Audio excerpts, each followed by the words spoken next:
오늘 우리에게 주시는 하나님의 말씀은 구약성경 출애굽기 6장 2절부터 8절까지의 말씀입니다. 출애굽기 6장 2절부터 8절까지의 말씀을 봉독합니다. 하나님이 모세에게 말씀하여 이르시되 나는 여호와이니라. 내가 아브라함과 이삭과 야곱에게 전능의 하나님으로 나타났으나 나의 이름을 여호와로는 그들에게 알리지 아니하였고 가나안 땅 곧 그들이 거류하는 땅을 그들에게 주기로 그들과 언약하였더니 이제 애굽 사람이 종으로 삼은 이스라엘 자손의 신음소리를 내가 듣고 나의 언약을 기억하노라. 그러므로 이스라엘 자손에게 말하기를 나는 여호와라. 내가 애굽 사람의 무거운 짐 밑에서 너희를 빼내며 그들의 노역에서 너희를 건지며 편팔과 여러 큰 심판들로서 너희를 속량하여 너희를 내 백성으로 삼고 나는 너희의 하나님이 되리니 나는 애굽 사람의 무거운 짐 밑에서 너희를 빼낸 너희의 하나님 여호와인 줄 너희가 알지라. 내가 아브라함과 이삭과 야곱에게 주기로 맹세한 땅으로 너희를 인도하고 그 땅을 너희에게 주어 기업을 삼게 하리라. 나는 여호와라 하셨다 하라. 아멘.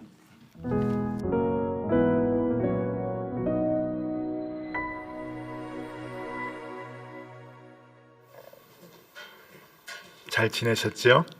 네, 함께 예배 드리게 돼서 또 기쁩니다. 오늘도 하나님께서 우리 예배 가운데 임하셔서 우리에게 큰 은혜 주시기를 소망합니다.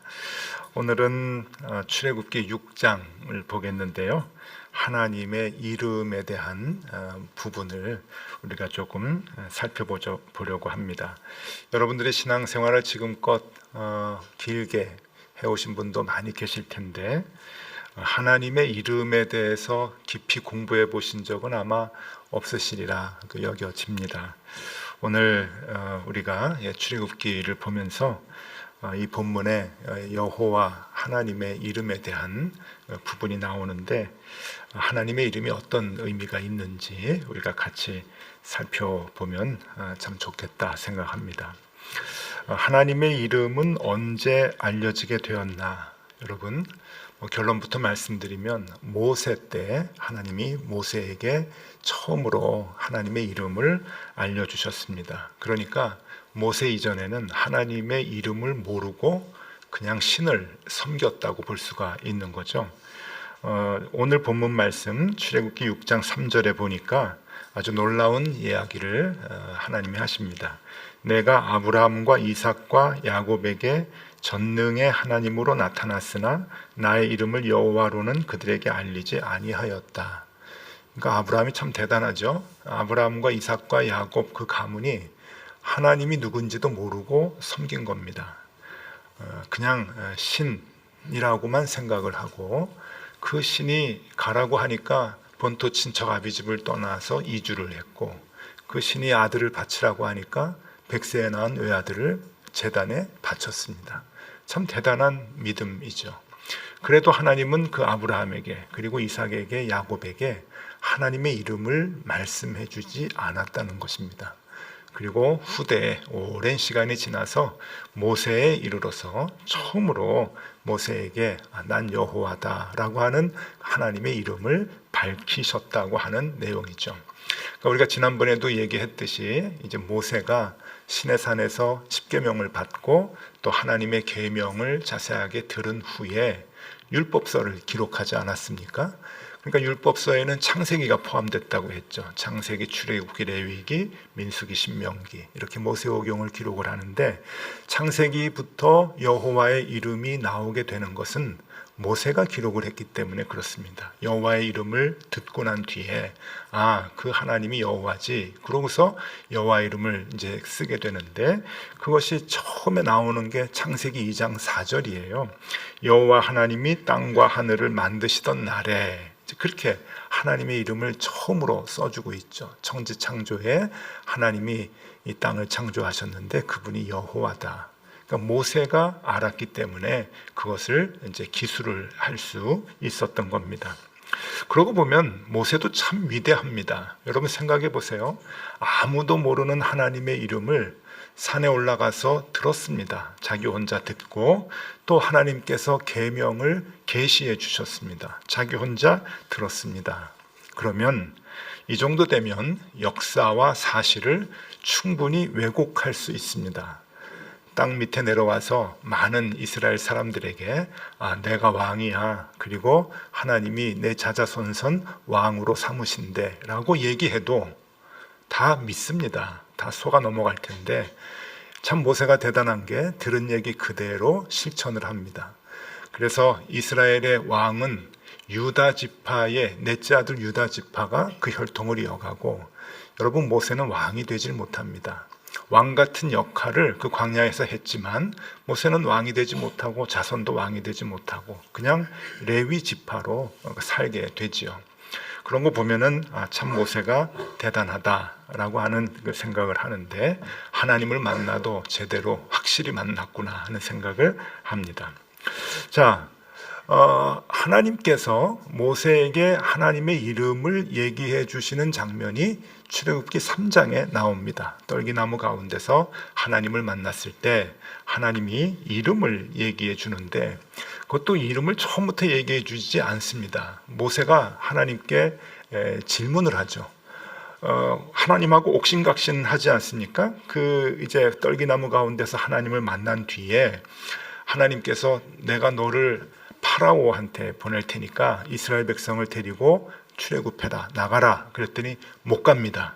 해라. 못 갑니다. 해라. 그 실랑이를 벌이다가 결국은 뭐 지팡이가 뱀이 되고 뱀이 꼬리를 잡으니까 또 지팡이가 되고 뭐 여러 가지 그러한 그 이적 가운데서 이제 모세가 손을 들고 그럼 가겠다고 이제 그 꼬리를 내리죠.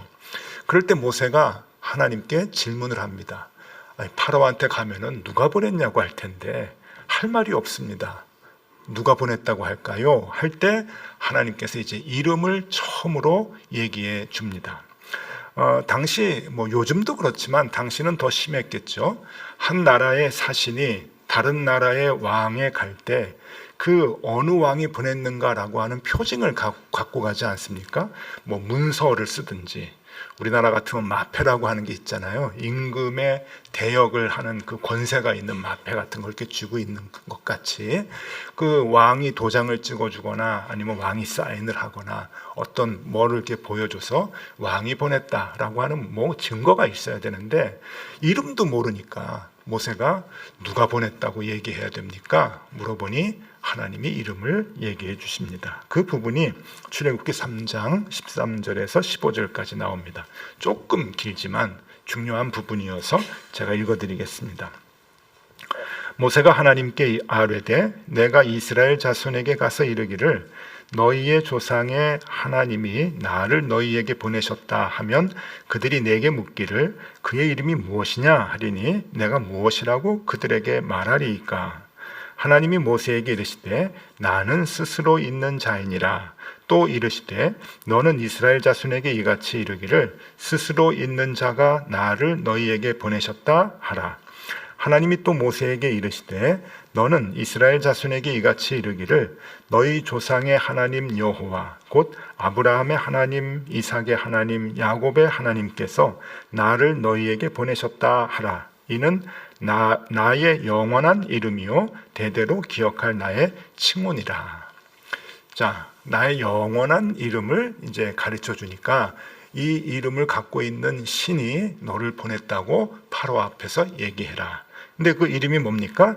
나는 스스로 있는 자이니라. 저는 어려서부터 이제 성경을 보면서 이 부분이 하나님이 자신을 설명하는 부분인 줄 알았어요. 그런데 아닙니다. 이게 이름입니다. 나는 스스로 있는 자. 이게 이름이에요. 이름. 그러니까 이름이 조금 이상하죠. 근데 하나님이 이렇게 이름을 얘기를 하시고 이게 내 이름이다. 영원히 이게 너희들이 부를 이름이다라고 말씀을 합니다. 자, 나는 스스로 있는 자다. 또 우리가 뭐 야훼라고도 하고 또 여호와 하나님이라고도 하고 그러는데 이게 뭔가 하는 것을 조금 설명을 해드릴 텐데요. 표를 한번 보시면 좋겠습니다. 저 히브리어가 조금 고약하죠. 그래서 뭐 알 필요는 없습니다. 그냥 참고만 하시면 좋을 것 같아요. 잠깐 간단하게 말씀드릴 텐데 여기 이제 그 이름이 어떻게 이렇게 여호와까지 되었는가 하는 것은 신학적으로 많은 또 이렇게 설명이 있어야 되는데 그거 다 못합니다. 그냥 대충 말씀을 드리면 나는 스스로 있는 자다라고 하는 히브리 원문의 발음 자체가 예흐웨 아쉐르 예흐웨 그렇습니다. 예흐웨 아쉐르 예흐웨. 이 히브리 말이 이제 그 후음이 많아요. 발음이 그 바람 소리가 많이 들어가는데 이게 이제 나는 스스로 있는 자다. I am who I am. 이렇게 영어 성경은 그렇게 이제 번역을 하죠. 이제 이것이 이제 하나님께서 그 이름을 알려주셨는데 사람들이 그것을 이제 그러니까 자음을 줄여서 야훼라고 그렇게 이제 쓰고 이름은 감히 부르지 못했죠. 야훼, 야훼. 이제 그런데 히브리 글자가 모음은 없고 자음만 있어요. 그래서 발음이 뭐 왔다 갔다 합니다. 어쨌든 이제 야훼 하는데 저렇게 써놓고서는 모음 네 글자를 써놓고서는 사람들이 뭐라고 읽었냐면은 아도나이라고 하는 이 아도나이가 저 아도나이는 주식회사 아도나이가 아니고 주님이라는 뜻이에요. 주님. 그래서 제가 쓴 겁니다. 주님이라는 그 뜻의 히브리 말로 아도나이라고 하는 그 단어가 있는데 이 아도나이의 발음의 모음과 야훼라고 하는 이 자음이 이렇게 붙여져서 여호와라고 하는 이제 발음이 이제 됩니다. 그래서 우리가 흔히 이제 성경에서도 쓸 때 여호와, 여호와, 우리도 여호와 하나님 이제 이렇게 되는데 그 여호와라고 하는 뜻의 이름이 뭔가 하면은 나는 스스로 있는 자다라고 하는 그 내용이 들어가 있는 거예요. 여호와에. 그러니까 우리가 여호와 하나님 할 때 여러분 그 안에 나는 스스로 있는 자다라고 하는 그 하나님이 모세에게 본래에 가르쳐 주셨던 그 예흐웨 아쉐르 예흐웨라고 하는 그 뜻이 그대로 그 단어에 하나님의 이름에 함축되어 있다라고 하는 겁니다. 자, 그러면 여기까지는 이해가 되셨으면 오늘 한 세 가지 정도 우리가 하나님의 이름을 좀 알아보려고 하는데 첫 번째는 그럼 그 하나님의 이름의 뜻이 뭐냐라고 하는 거예요. 뜻. 그 하나님의 이름에 그 나는 스스로 있는 자다라고 하는 게 무슨 뜻인가 하면은 여러분 스스로 있는 게 있을까요? 이 세상에 스스로 존재하는 게 어느 날 이 강대상이 나는 스스로 강대상이 될 거야 하고서 이렇게 탁 되지는 않을 거예요. 마이크도 그렇고 저도 제 스스로 생겨난 게 아닙니다.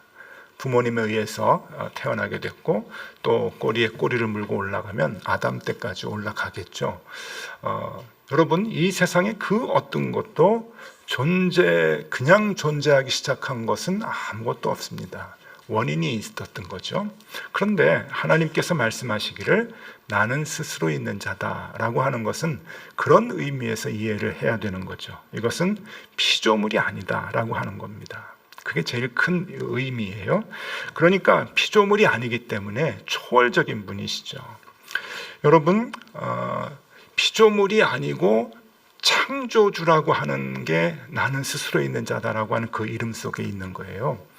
그 이름 속에 그렇기 때문에 그 여호와라고 하는 나는 스스로 있는 자다, 창조주이다, 피조물이 아니다라고 하는 그 이름을 부를 때 그 안에 피조물인 나의 모든 상황을 그분이 아시는구나. 나는 피조물이잖아요. 스스로 생긴 존재가 아니잖아요. 그분에 의해서 만들어지고 태어난 그러한 그 존재인데 이 세상의 모든 생물이 동물이 그리고 상황들이 그 하나님에 의해서 움직여지고 하나님에 의해서 다스려진다고 하는 깊은 내용이 하나님의 이름 여호와라고 하는 이름 안에 담겨져 있습니다. 그런데 이게 이제 어떤 의미인가 하면은 그래서 여러분 어렸을 때 교회 다니신 분들은 이제 많이 배우셨을 거예요. 전지전능하신 하나님. 그렇죠? 한자를 좀 보여드리면 전지전능하신 하나님. 교회학교 조금 했을 때 교회학교 다닐 때 저 말 뜻을 모르겠어요. 안 가르쳐 주시는 거예요. 그래서 건전지인가? 집에서 어머니가 야 전지 가져와라. 그러면 건전지 갖다 드렸는데 교회에서 전지전능이라 그러셔서 근데 이게 한자란 말이죠. 그러니까 하나님은 모든 것을 다 아시고 모든 것을 하실 수 있는 분이다 라고 하는, 그것을 전지전능하신 하나님이라고 얘기했는데, 그게 여호와 하나님인 거예요. 여호와 하나님. 자, 왜 이 여호와 하나님이라고 하는 이름을 모세에게 강조했을까? 언제 한번 말씀드렸죠. 여러분, 이 모세도 그렇고 그리고 이스라엘 백성들도 그렇고 애굽에서 430년을 살았어요. 그래서 모든 생각이, 가치관이 애굽화돼 있죠. 그 애굽은 그 당시 세계의 중심이었고 문화의 중심이었습니다. 사상의 중심이었죠. 그런데 그 애굽 사람들이 전지전능한 존재를 알고 있었어요. 그 전지전능한 존재가 누군가 하면 파라오였던 것이죠. 살아있는 신과도 같은 존재. 그 존재가 전지전능한 신이라고 믿고 있었습니다. 파라오의 그 그림을 좀 보여드리면, 이제 벽화에 나오는 이제 그림들인데요. 이제 잘 보이실지 모르겠습니다. 이 파라오를 그릴 때는 항상 양쪽 손에 뭔가를 잡고 있습니다. 이제 이제 벽화들을 보면은 오른쪽에 와스라고 해요. 와스. 저게 뭐 지팡이 같은 건데, 예식을 할 때, 왕의 지팡이입니다. 예식을 할 때. 그러니까 왕의 권세를 나타내고 능력을 나타내는 거고요. 그다음에 왼쪽 손에 십자가 같은데 위가 동그래가지고 이렇게 손잡에 있어서 이제 잡는 것을, 여러분 저것을 앙크라고 얘기합니다. 앙크라고 하는데, 저것은 그 사후 세계를 지배하는 그러한 그 능력이 있다 그래요. 그러니까 이게 무슨 뜻인가 하면은, 그 파라오는 현세도 지배하고 그리고 죽은 후에 내세도 지배하는 영원한 신이다라고 하는 것을 저렇게 상징하는 거예요. 눈으로 보여주고 이제 그러는 거죠. 근데 뭐 정말 그렇습니까? 죽으면 끝이죠. 피조물이니까. 그런데 하나님께서 모세에게 지금 말씀하시는 거예요. 나는 스스로 있는 자다. 뭘 얘기합니까? 전지전능한 존재는 파라오가 아니다. 나야. 내가 창조주야. 파라오는 피조물이야 라고 하는 그런 뜻이에요. 그러니까 파라오 앞에 가가지고 누가 보냈냐 라고 왕이 물어보면은, 스스로 계신 자 여호와 하나님이 나를 보냈습니다 라고 얘기해라. 그럼 이제 심각해지는 거죠. 자기가 전지전능한 존재인데 전지전능한 자가 모세를 보냈단 말이죠. 아론을. 지금 그런 의미입니다. 여러분, 그 이름이 그럼 오늘날 우리에게는 어떤 의미로 다가올까요? 옛날에 이스라엘 사람들은, 여러분, 애굽 사람들도 마찬가지고 애굽에서 430년 동안 찌들게 살았던 사람들, 이스라엘 사람들도 마찬가지였습니다. 전지전능은 파라오 신이지라고 생각을 했어요. 그런데 하나님은 내가 여호와야 라고 얘기하시는 거예요. 그것이 오늘 똑같이 우리에게도 적용이 됩니다. 그 시대에서 지금까지 3500년이 지났지만, 여러분들은 전지전능한 것을 뭐로 생각하십니까? 알아맞혀 볼까요? 제가? 돈이죠. 오늘날은 돈입니다. 돈 있으면 다 된다고 생각하고, 돈 있으면 다 행복할 거라고 생각하고, 돈이 내 삶의 전지전능한 존재로, 대상으로 우리는 생각해요. 그래서 그 돈이 있으면 좋겠다고 여깁니다. 눈을 떠도 돈, 눈을 감아도 돈. 하나님이 다가오십니다. 난 여호와 하나님이야. 여호와 하나님이야. 전지전능한 하나님이야. 여러분, 하나님의 이름은 그냥 이름이 아니에요. 여러분, 도전을 받으셔야 돼요. 살아가실 때 내 삶에 있어서 나에게 힘을 주는, 내 문제를 풀어주는 전지전능한 존재가 무엇인가? 돈이 아닙니다, 여러분. 나는 스스로 있는 야훼 여호와 하나님이다. 오늘 우리에게 하나님은 그 이름을 얘기하십니다. 두 번째, 하나님의 이름에 기능이 있습니다. 기능. 이름에 무슨 기능이 있나? 이름은 물질 명사가 아니죠. 추상적인 것의 개념인데, 그런데 이 추상적인 것에 힘이 있고 생명이 있네요. 여러분, 하다못해 사람의 이름에도 힘이 있습니다.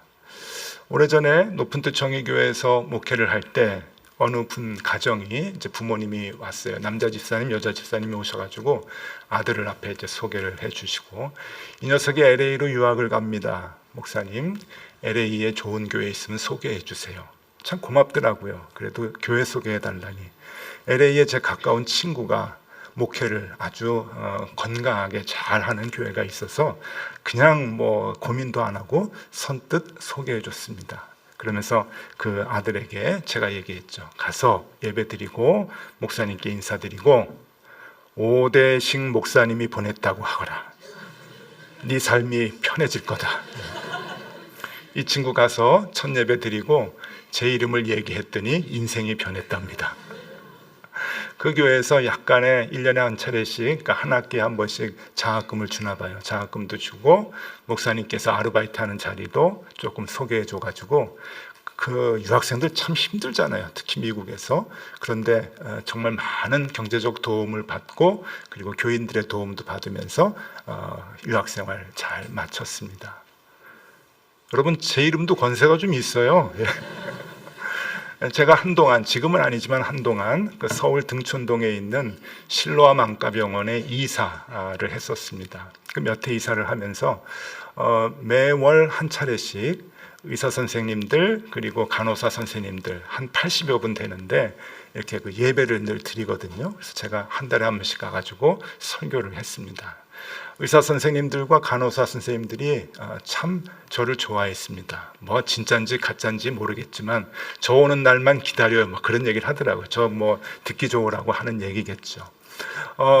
우리 그 교회 권사님 한 분이, 그때도 정의교회 때였는데 권사님 한 분이 백내장 수술을 하는데 지역이 이제 그쪽이었어요. 서울 이제 서쪽이었어요. 그래서 제가 실로암 안과병원 가서 해보시라고, 그리고 할 때 오대식 목사님이 보내서 왔다 그러면 잘해줄 거라고. 그 권사님 수술 잘 받고 오셨는데 여쭤보니까 수술 때 이렇게 누울 때 의사 선생님들이 집도하는 분이 간단하게 기도를 해주신대요. 신람 안과병원에서 이제 그렇게 하는데, 기도가 다 끝나고 나서 이제 그 이렇게 주사 놓기 전에 오대식 목사님이 보내서 왔어요. 그랬더니 의사 선생님이 너무 좋아하시면서 수술 잘 해드릴게요. 그러고서는 수술을 하셨다고. 제 이름 아직도 쓸만합니다. 여러분, 사람의 이름도 조금 권세가 있어요. 그런데 하나님의 이름이 그런 기능을 하시네요.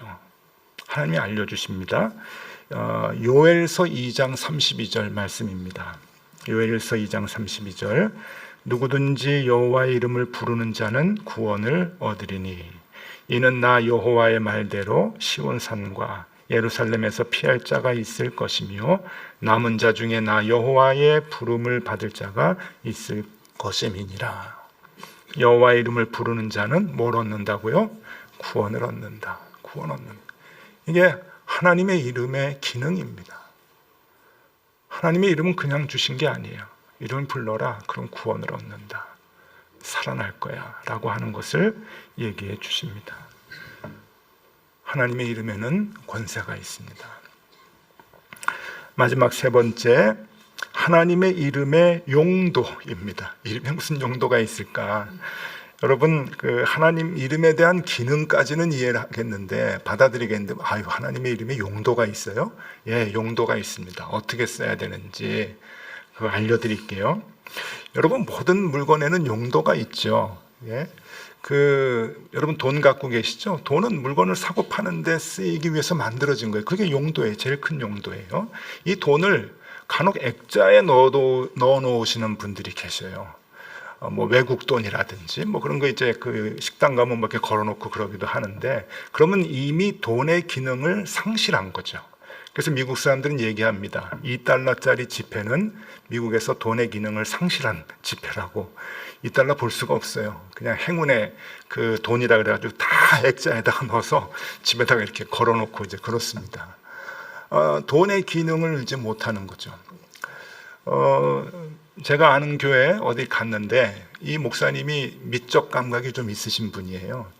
조그맣게 예배당을 예쁘게 이제 인테리어 해가지고 예배당을 쓰시는데, 들어갔는데 그 뒤에 저렇게 문이 있어요. 우리 같이. 그리고 이게 끼다란 손잡이가 있는데 손잡이가 좀 이상해요. 그래서 가만히 보니까 떡살이에요. 떡살.